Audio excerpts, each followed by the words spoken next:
Hello दोस्तों, history with Anand sir मेरे इस यूट्यूब चैनल पर आप लोगों का स्वागत है।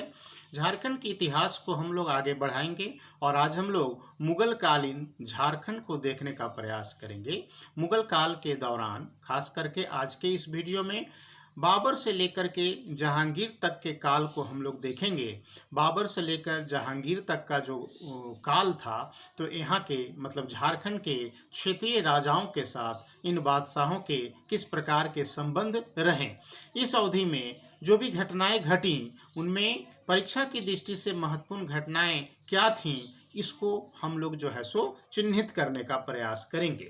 हम लोगों को सबको पता है कि मुगल वंश की स्थापना जो है 1526 में बाबर के द्वारा की जाती है और अफगानियों को जो है सो अपदस्थ करके की जाती है। तो स्वाभाविक था कि मुगल वंश की जब स्थापना हुई तो अफगानी मुगलों के स्वाभाविक जो है सो शत्रु बन गए। और हम लोग देखते हैं कि बाबर और हुमायूं के काल में एक प्रकार से आगरा दिल्ली के क्षेत्र से अफगानियों का पलायन हुआ है ना, और झारखंड इन अफगानियों की जो है सो शरण स्थली बन गया। हम लोग ये भी देखते हैं कि हुमायूं जो है वो शेर खां के विरुद्ध अभियान के क्रम में वो जब चुनार का घेरा डालता है, घेरा के उपरांत हम लोग पाते हैं कि शेर खां को ढूंढते हुए वो बंगाल तक जो है सो पहुंचता है ना। इस दृष्टि से अगर हम लोग देखें तो हुमायूं पहला ऐसा बादशाह था जिसके पांव झारखंड की धरती पर जो है सो पहली बार पड़े। मतलब झारखंड आने वाला पहला जो मुगल बादशाह था वह हुमायूं ही था। ठीक है,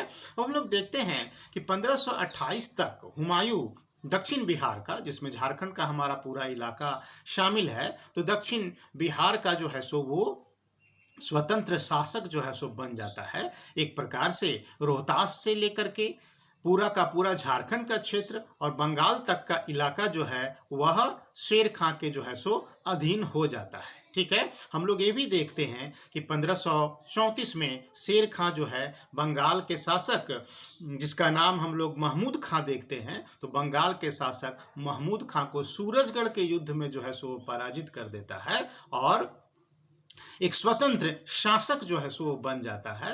और 1530 से 40 तक की जो अवधि है, तो 1530 से 40 तक की इस अवधि को हम लोग शेर खां की नज़र से अगर हम लोग देखें तो इसको मुगल विरोधी काल जो है सो कहा जा सकता है, क्योंकि 1530 से 40 के बीच हम लोग पाते हैं क्या कि मुगलों के साथ शेर खां के कई संघर्ष होते हैं, कई बार जो है सो लड़ाई होता है। ठीक है, अब हम लोग पाते हैं क्या कि जब दक्षिण बिहार का मतलब झारखंड के इलाके का एक स्वतंत्र राजा जब शेर खां बन जाता है, तो उस समय झारखंड के जो क्षेत्रीय राजवंश वगैरह जो थे, तो उसमें हम लोगों को उल्लेख मिलता है कि पलामू में जो चेरो वंश स्थापित था, तो एक प्रमुख चेरो शासक था महारत चेरो। तो कहा जाता है कि महारत चेरो के विरुद्ध जो है वो शेर खां अभियान कराता है। ठीक है, क्योंकि हम लोगों को उल्लेख मिलता है वी वीरोत्तम की जो पुस्तक है, वी वीरोत्तम की पुस्तक जिसका नाम है नागवंशी एंड द चेरोज। तो नागवंशी एंड द चेरोज नामक किताब में वी वीरोत्तम के द्वारा जो है सो चेरो राज्य पर शेर खां के आक्रमण का जो है सो विवरण दिया गया है। इसी प्रकार से अहमद यादगार की पुस्तक तारीख शाही में भी जो है सो पलामू राज्य के विरुद्ध, चेरो राज्य के विरुद्ध शेर खां के अभियान का जो है सो जिक्र किया गया है। और कहा गया है कि ये जो अभियान हुआ था शेर खां का, चेरो राज्य के विरुद्ध जो अभियान हुआ था, तो शेर खां के द्वारा खवास खां, उसका जो सेनापति था जिसके नेतृत्व में अभियान किया गया था, तो एक था खवास खां और एक था दरिया खां। तो खवास खां और दरिया खां के नेतृत्व में चेरो शासक महारत चेरो के विरुद्ध जो है सो अभियान किया गया था। करीब 4000 की सेना ने जो है सो चेरो राज्य पर आक्रमण किया था और इसमें महारत चेरो जो है वो आत्मसमर्पण कर दिया था। इसमें काफ़ी सारा लूट का धन जो है सो शेर खां को प्राप्त हुआ और इसमें वो श्याम सुंदर हाथी भी जो है सो शामिल था, जिसका उल्लेख जो है वी वीरोत्तम ने अपनी पुस्तक नागवंशी एंड द चेरोज में की है ना। माना जाता है कि श्याम सुंदर नाम का एक सफेद हाथी ये महारत चेरो के जो है सो पास था और वो इंसान के इशारों को जो है सो बखूबी समझता था। तो कहा जाता है कि शेर खां इस हाथी को जो है सो प्राप्त करना चाहता था और इसी हाथी को प्राप्त करने के उद्देश्य से उसने महारत चेरो के विरुद्ध जो है सो अभियान किया था। ठीक है, अब हम लोग ये भी देखते हैं कि जब चौसा वगैरह का जब युद्ध हो जाता है और शेर खां जब शेर शाह जो है सो बन जाता है, तो मुगलों के विरुद्ध अभियान में या मुगलों के विरुद्ध संघर्ष में कई बार जो है सो झारखंड के क्षेत्र का जो है सो वो उपयोग करता है। ठीक है, यहाँ दो चीज आपको ध्यान में रखना है। पहला तो ये कि झारखंड में मुसलमानों के प्रवेश का मार्ग प्रशस्त करने वाला शेर खां ही था, है ना। मतलब झारखंड में मुसलमानों के प्रवेश का मार्ग वो शेर खां ने ही जो है सो प्रशस्त किया था। ठीक है, और दूसरा बात ये था कि शेर खां जो है वो जब राजा बन जाता है, जब शेरशाह के रूप में जब शासन करने लगता है, तो हम लोग पाते हैं क्या कि वो 3 प्रकार के सिक्के जारी करता है। सोने का सिक्का असरफी, चांदी का सिक्का रुपया और तांबे का सिक्का जिसको हम लोग दाम कहते हैं, है ना। तो इसके बारे में दूसरा पॉइंट आप याद रखिएगा कि शेर खां के समय ही या शेर शाह के समय ही झारखंड में शाही सिक्कों का जो है सो प्रचलन आरंभ हुआ, है ना। मतलब गवर्नमेंट का जो सिक्का था तो उसका प्रचलन प्रॉपर वे में अगर देखें हम लोग आरंभ हुआ तो शेर खां के या शेर शाह के समय से ही हुआ, है ना। फिर हम लोग जब अकबर का काल देखते हैं तो अकबर का काल 1526 से 1605 तक का काल है। तो हम लोग पाते हैं क्या कि अकबर के समय ही जो है सो अफगानियों को, जो मुगल विरोधी गतिविधियों में संलिप्त थे, तो अकबर के काल में ही हम लोग अफगानियों को अंतिम रूप से जो है सो पराजित होता हुआ देखते हैं। मतलब कि अफगान शक्ति को अंतिम रूप से कुचलने वाला जो बादशाह था वो अकबर था। और स्वाभाविक था कि अकबर का शासनकाल जब एक लंबा शासनकाल था तो यहाँ के क्षेत्रीय राजाओं के साथ भी अकबर के जो है सो संबंध स्थापित होंगे। यहाँ के क्षेत्रीय राजाओं को अकबर ने कर देने के लिए भी बाध्य किया। तो उन्हीं चीज़ों को जो है सो हम लोग देखते हैं, है ना। मतलब हुआ क्या कि 1556 से 1576 तक का जो पीरियड था, तो 1556 से 1576 तक अकबर जो है अफगान विरोधी गतिविधियों में संलिप्त रहा। मैंने अफगानियों की शक्ति को तोड़ने में जो है सो वो सफल हो गया इस अवधि में। और 1576 के बाद झारखंड के जो क्षेत्रीय राजवंश थे, इन क्षेत्रीय राजवंशों को जीतना या उनको कर के लिए या टैक्स के लिए जो है सो तैयार करना, है ना, ये जो है सो अकबर ने आरंभ किया। ठीक है, तो हम लोग यहाँ पर अकबर के कार्यों को झारखंड के रिस्पेक्ट में अगर हम लोग देखें तो हम लोग उसको 5 भाग में जो है सो बांट सकते हैं। ठीक है, पहला नंबर में था अफगानों का दमन। मतलब अकबर ने, चूंकि झारखंड जो है अफगानियों की शरण स्थली था, तो अकबर जो है वो अफगान शक्ति का दमन करता है 1556 से 76 के बीच में। कुछ प्रमुख अफगान नेता थे जो कि मुगल विरोधी गतिविधियों को अंजाम दे रहे थे झारखंड की जमीन में रह करके। ठीक है, इनमें से कौन कौन थे? तो एक गाजी बंधु नाम के व्यक्ति थे, एक हाजी बंधु, एक जुनैद और वयाजीद, है ना। ये 4 प्रमुख अफगान नेता थे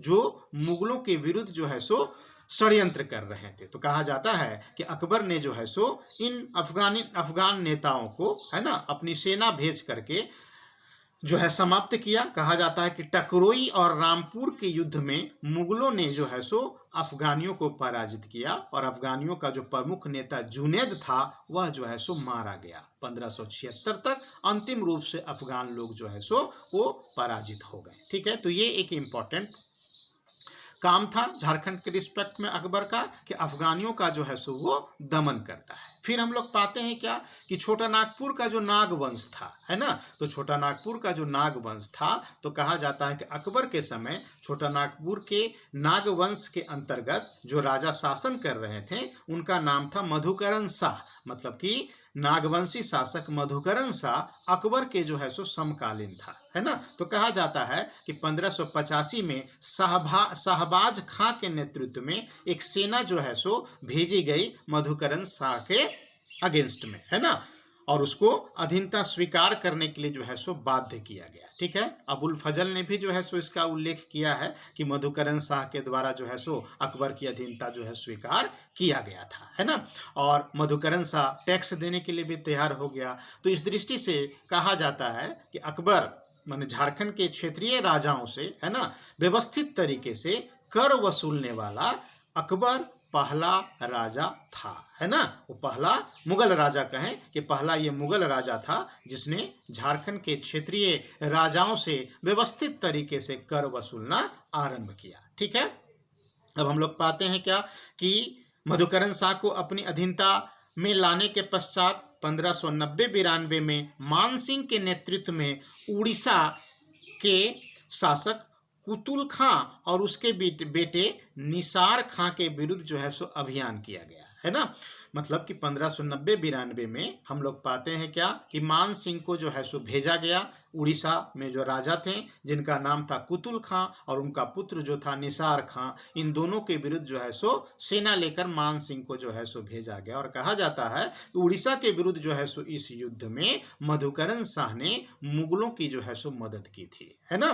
माने मधुकरण शाह ने मुगलों की जो है सो सहायता की थी। ठीक है, इस प्रकार आपको याद रखना है कि नागवंशी राजा जो मधुकरण शाह था वो अकबर के समकालीन था और मधुकरण शाह के विरुद्ध मुगल अभियान कब हुआ तो 1585 में हुआ। किसके नेतृत्व में हुआ तो शाहबाज खां के नेतृत्व में हुआ। इसको आपको ध्यान में रखना है। अब हम लोग पाते हैं क्या कि धनबाद और हजारीबाग के क्षेत्र में भी जो है सो बहुत सारे क्षेत्रीय राजा जो है सो वो शासन कर रहे थे। तो नंबर 3 जो आपका पॉइंट है झारखंड के रिस्पेक्ट में अकबर के कार्यों का, तो उसमें हम लोग पाते हैं क्या कि धनबाद मतलब मानभूम का जो इलाका था और हजारीबाग का जो क्षेत्र था तो वह इलाका भी जो है सो अकबर के संपर्क में जो है सो आया। 1590-91 में मान सिंह जो है मिदनापुर जाने के क्रम में, है ना, इस क्षेत्र से वो गुजरता है। अपनी सेना के साथ इस क्षेत्र से मान सिंह जो है सो गुजरता है और यहाँ पर क्या करता है कि पारा और तेल कुप्पी, है ना,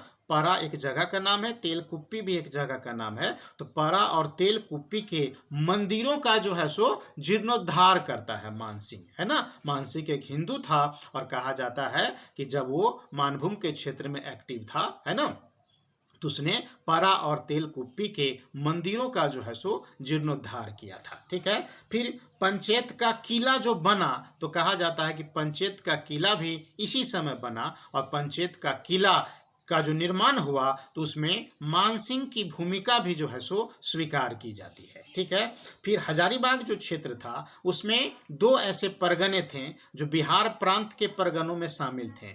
एक परगने का नाम क्षय था और दूसरे परगने का नाम चंपा था। तो हजारीबाग क्षेत्र का क्षय और चंपा जो परगना था ये बिहार प्रांत के अंतर्गत जो है सो शामिल थे और इस क्षेत्र से कहा जाता है कि वार्षिक लगान 15,500 रुपया जो है सो मुगलों को प्राप्त होता था। ठीक है, फिर हम लोग आते हैं पलामू के चेर वंश को। तो हम लोग पाते हैं क्या कि 1589 में मान सिंह को जो है सो बिहार प्रांत का सूबेदार जो है सो बनाया जाता है और अकबर के समय पलामू का जो चेरो शासक था उसका नाम था भागवत राय, है ना। तो भागवत राय जो चेरो शासक था वह जो है सो अकबर के समकालीन था और मान सिंह के द्वारा जो है इसके विरुद्ध भी कहा जाता है कि अभियान किया जाता है और भागवत राय को, जिसको रणपत चौराहा भी कहते हैं हम लोग, है ना, इसका एक नाम हम लोग को रणपत चौराहा भी मिलता है। तो भागवत राय चेरो शासक था, अकबर के समकालीन था और इसने भी जो है सो मुगलों को टैक्स देना जो है सो स्वीकार किया। ठीक है,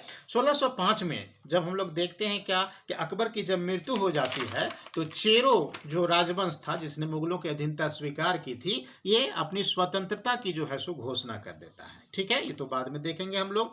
अब फिर 5वां जो कार्य देखते हैं झारखंड के रिस्पेक्ट में अकबर का, तो हम लोग पाते हैं कि सिंहभूम के सिंह वंश के साथ भी जो है सो अकबर के संबंध स्थापित हुए। माना जाता है कि 1592 में पोरहाट का जो राजा था, सिंह वंशी जो राजा था जिसका नाम था रंजीत सिंह, इसने भी जो है सो मुगलों की अधीनता स्वीकार की, है ना। मतलब कि पोरहाट का या फिर सिंहभूम का जो सिंह वंशी राजा था जिसका नाम था रंजीत सिंह, वो अकबर के जो है सो समकालीन था। ठीक है, तो इसने भी मुगलों की अधीनता जो है सो स्वीकार की और इसको मुगलों की अधीनता स्वीकार कराने में भी मानसिंह की जो है सो भूमिका रही। ठीक है, फिर हम लोग पाते हैं कि 1592 में मानसिंह ने राजमहल को बंगाल की राजधानी जो है सो बनाया, है ना। पूरा बंगाल जो प्रांत था तो उसकी राजधानी जो है वो मान सिंह के द्वारा जो है सो राजमहल को बनाया गया। जो तेलियागढ़ वगैरह का जो किला हम लोग देखते हैं तो माना जाता है कि तेलियागढ़ वगैरह का किला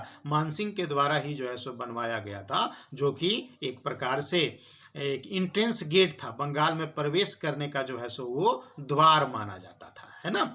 अब राजमहल में ही मानसिंह के द्वारा एक नगर की भी स्थापना की गई थी, जिसको हम लोग अकबर नगर के नाम से जो है सो जानते हैं। ठीक है।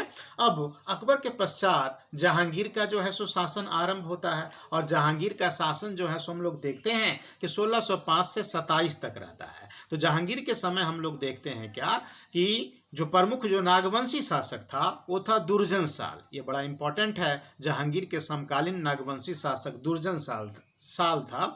और कहा जाता है कि नागवंशियों का जो इतिहास है तो उस इतिहास के तहत जो है दुर्जन साल 46वां राजा था, मतलब 46 नंबर वाला राजा था। ये 46वां शासक जो था वो दुर्जन साल था, है ना। ये मधुकरण शाह का ही उत्तराधिकारी था। ठीक है। मुगल जो इतिहास है हम लोगों का, तो मुगल ऐतिहासिक जो ग्रंथ है तो उसमें नागवंशी राजा को जमींदार ए खान ए आलमा कहा गया है। तो जमींदार ए खान ए आलमा का मतलब होता है हीरों की खान का मालिक। ठीक है। तो उल्लेख मिलता है जहांगीर की आत्मकथा तुजु के जहांगीरी में भी कि किस प्रकार से ये जो नागवंशी राजा थे, है ना, ये कई बेशकीमती हीरों के जो है सो मालिक थे, है ना। इसकी जानकारी जहांगीर की आत्मकथा से भी हम लोगों को मिलती है। ठीक है। जहांगीर स्पष्ट रूप से उल्लेख करता है कि शंख नदी से जो है सो हीरे निकाले जाते थे। ठीक है। तो नागवंशी जो राज्य था उसका निश्चित रूप से आर्थिक महत्व था, और इसी को ध्यान में रखते हुए जहांगीर जो है नागवंशी राजाओं को अपने अधीन लाना चाहता था। अकबर तो ले ही आया था, लेकिन जहांगीर के समय इसमें हम लोग पाते हैं क्या कि ढील हो जाता है, और नागवंशी राजा लोग जो हैं वो टैक्स देना जो है सो बंद कर देते हैं। तो दोबारा नागवंशी राजा के विरुद्ध जो है सो मुगलों को अभियान करना पड़ता है। और जहांगीर के काल में उल्लेख मिलता है कि वह जो है सो 1612 ईस्वी में जफर खां और 1615 ईस्वी में इब्राहिम खां के नेतृत्व में जो है सो अभियान करता है नागवंशी राजा के विरुद्ध, मतलब दुर्जन साल के विरुद्ध। ठीक है। और कहा जाता है कि इब्राहिम खां जो है वो दुर्जन साल को बंदी बना लेता है और उसको मुगल दरबार ले जाया जाता है ना। कहा जाता है कि दुर्जन साल को उसके हीरों, मतलब बहुत सारा हीरा उसके पास था, हीरो का पारखी भी कहा जाता है दुर्जन साल को। हीरो का बहुत पारखी था, वो हीरो को बहुत बढ़िया तरीके से वो जो है सो पहचानता था। तो कहा जाता है कि 23 हीरे और उसके हीरों और 23 हाथियों के साथ इब्राहिम खां दुर्जन साल को लेकर के मुगल दरबार पहुंचता है, और 1616 में दुर्जन साल को 12 वर्ष के लिए ग्वालियर के किले में बंदी के रूप में जो है सो रखने का आदेश जहांगीर जो है सो देता है ना। 12 साल के लिए बंदी बना लिया जाता है दुर्जन साल को। ठीक है। अब 1627 में हम लोगों को उल्लेख मिलता है कि कुछ हीरो की पहचान करने के लिए कि नकली हैं या असली हैं, है ना, कहा जाता है कि जहांगीर जो है वो दुर्जन साल को अपने दरबार में बुलाता है। बंदी गृह से, ग्वालियर के किले में वो बंदी था, उसको बुलाता है, क्योंकि उसको जानकारी मिलता है कि दुर्जन साल जो है सो हीरों का पारखी है, और कुछ व्यापारी जो हीरे लेकर के मुगल दरबार में आए थे वो नकली हैं या असली हैं इसको डिटेक्ट नहीं किया जा सक रहा, नहीं माने उसको कर पा रहे थे लोग। तो दुर्जन साल को बुलाया जाता है, और दुर्जन साल आसानी से जो है सो असली हीरों की पहचान कर लेता है। इससे जहांगीर दुर्जन साल से जो है सो काफी खुश होता है और उसको रिहा करने का आदेश देता है, और कहता है कि आप जाइए, एक शासक के रूप में आप शासन कीजिए, लेकिन 6000 वार्षिक जो है सो आप कर हमको हर साल भेजते रहिए। तो कहा जाता है कि दुर्जन साल जो है सो मुक्त हो जाता है 1627 में, और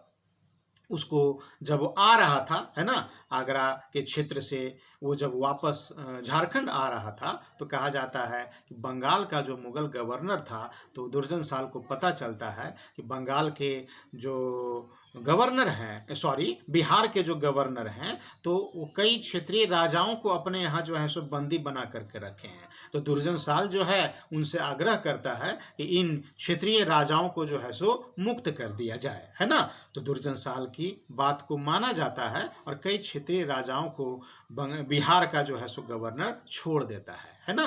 तो ये जो क्षेत्रीय राजा जो दुर्जन साल के आग्रह पर छूटे थे, ये दुर्जन साल के मित्र बन जाते हैं, परम मित्र बन जाते हैं। और कहा जाता है कि अपनी राजधानी दोईसा में जब दुर्जन साल राजमहल का जब निर्माण करता है तो इन क्षेत्रीय राजाओं का सहयोग जो है सो इनको प्राप्त होता है ना। क्योंकि अभी तक जो नागवंशी राजा लोग जो थे ये किसी बड़े महल वगैरह में नहीं रहते थे, है ना। ये सामान्य आम नागरिक की तरह जो है सो रहा करते थे। बहुत भव्य दरबार टाइप का कोई चीज नहीं होता था, एक सामान्य राजा की भूमिका जो है सो ये लोग निभाते थे। तो दुर्जन साल 12 वर्षों तक, है ना, मुगलों के शान शौकत को जो है सो देख कर आया था। तो उसके मन में भी ख्याल आया कि वो भी जो है सो एक राजमहल का निर्माण करे। और दोईसा में जो राजमहल 5 मंजिली जो इमारत का जो निर्माण हुआ, जिसको हम लोग नवरत्नगढ़ का किला कहते हैं, तो दुर्जन साल के द्वारा इसको बनाया गया और क्षेत्रीय राजाओं के सहयोग से जो है सो बनाया गया। खैर, अब हम लोग पाते हैं क्या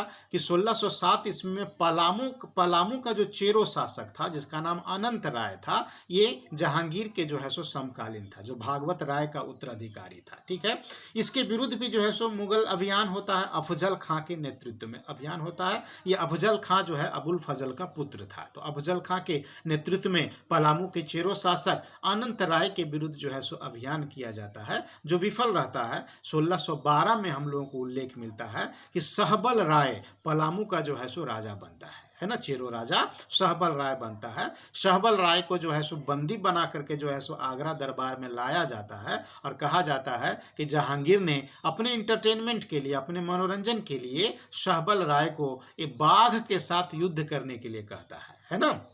और एक बाघ के सामने जो है सो सहबल राय को जो है सो उतार दिया जाता है और उसमें सहबल राय की जो है सो मृत्यु हो जाती है। ठीक है, जहांगीर के समय ही हम लोग पाते हैं क्या कि 1622 में खुर्रम जो है सो विद्रोह करता है। खुर्रम मतलब जिसको भावी हम लोग शाहजहां के रूप में देखेंगे, उसका मूल नाम खुर्रम था। तो 1622 में जब खुर्रम जहांगीर के विरुद्ध जब विद्रोह करता है तो कहा जाता है कि विद्रोह के उपरांत तो राजमहल जो है सो आया था, भाग करके राजमहल आया था। और बंगाल का जो गवर्नर था इब्राहिम खां, उसने जो है सो हत्या कर दी थी। मतलब शाहजहां भी खुर्रम भी जो है सो राजा बनने से पहले झारखंड आया था। ठीक है, तो इतना चीज आपको जो है सो ध्यान रखना है, माने बाबर से लेकर के जहांगीर तक के काल में। एक और इम्पोर्टेंट चीज आप ध्यान में रखिएगा कि दुर्जन साल जो राजा था, नागवंशी राजा, जिसने राजधानी दोईसा शिफ्ट किया था, तो कहा जाता है कि अपनी राजधानी को, है ना, उसने जो है सो बगीचों से और तालाबों से जो है सो सजाया था। और कहा जाता है कि दुर्जन साल का जो आपका राजधानी था, है ना, तो दुर्जन साल का राजधानी मतलब कि खोखरा वो जो है सो शिफ्ट किया राजधानी। तो खोखरा में 52 बगीचा और 53 पोखरा जो है सो वो खुदवाया था, है ना। मतलब कि 52 बगीचा और 53 पोखरों का जो है सो मालिक था कौन? दुर्जन साल। तो ये कुछ महत्वपूर्ण बातें थी जो आपको ध्यान में रखना है। नेक्स्ट वीडियो में हम लोग शाहजहां के काल में और औरंगजेब के काल में झारखंड के क्षेत्रीय राजाओं के साथ उनके संबंधों को देखेंगे। धन्यवाद।